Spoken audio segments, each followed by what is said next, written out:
और वापस कौम के पास आए तो इनको पता है कि हमारी तो जगह है नहीं। जो पीडीएम ने हाल किया है ना 12-15 महीनों में, वो कौम का बरकस निकाल दिया। लेकिन लोग चीख उठे।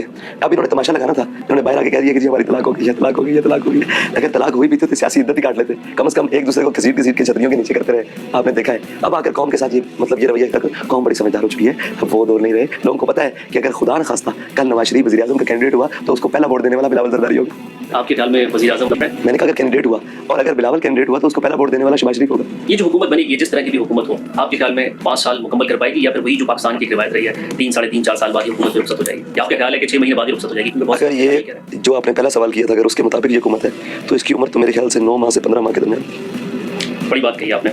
तो अगर इतनी मायूसी है तो फिर क्या आवाम को आप ये कह रहे हैं कि लोग घरों से वोट डालने ना निकले क्योंकि फैसला तो नहीं, मैं ये कह रहा हूँ कि अगर उस सवाल के मुताबिक इन्होंने कहा है, वैसे कौम वोट डालने के लिए निकले, कौम का हक है वो फैसला दे और इस तरीके से दे कि जो लोगों की तरजीहात हैं और लोगों का सोच बन रही है और जो मुसल्लत किया जा रहा है उसको यकलख्त मुस्तरद कर दे। मैं तो चाहता हूँ कि कौम इस तरह वोट दे। कराची की सूरत हाल आपने देखी है। बिलावल भुट्टो जरदारी साहब ने मुबारकबाद दी है मुर्तज़ा वहाब को कि आपने कराची का पानी चंद घंटों में साफ कर दिया। देखें वो पंजाबी की एक मिसाल है, अन्ना मंडे रेवड़ियाँ ते मुड़ मुड़ कर।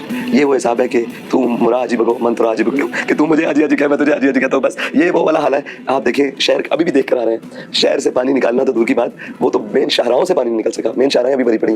तो ये वो तिफल तसलियाँ हैं जिन्होंने कौम को पहले ही बर्बाद किया है और अब भी इसके अंदर देखें जिनकी बुनियाद झूठ पर है ना। अब इससे मैं और बड़ी बात क्या कहूँ, यानी कि मेरे मुंह से कोई ऐसे अल्फाज निकल जाएंगे जो नाकाबिले नाम के ऑनर हो जाएंगे। भाई क्या तमाशा है मुल्क के साथ, कौम के साथ क्या तमाशा है कि शहर बड़ा पड़ा है और आप ट्वीट करके मुबारकबाद दे रहे हो। यानी शहर के अंदर आप एक दफ़ा उतर के तो देखें, आप भी देख कर आए हैं, मैं भी देख कर आया हूँ, शहर गलाजत से भरा पड़ा है। गटर के पानी और जनाब वो बारिश का पानी मिलकर ताफुन का एक जनाब बाजार और बबा फैली हुई है और वो ट्वीटों में मुबारकबाद दे रहे हैं। तो जिन कौमों की तबाही के मशवरे हो चुके हो ना, उनके जिम्मेदारान ऐसी हरकत किया करते हैं। अगरचे कि शहर कराची की भी सूरत हाल कोई काबिल तारीफ नहीं है, पाकिस्तान भर के हालात भी अच्छे नहीं है, लेकिन इसके बावजूद मोहतरम साद रिजवी साहब हो या फिर पाकिस्तान के जो दीगर कायदीन हैं वो ये कह रहे हैं कि वोट डालना आपकी जिम्मेदारी है।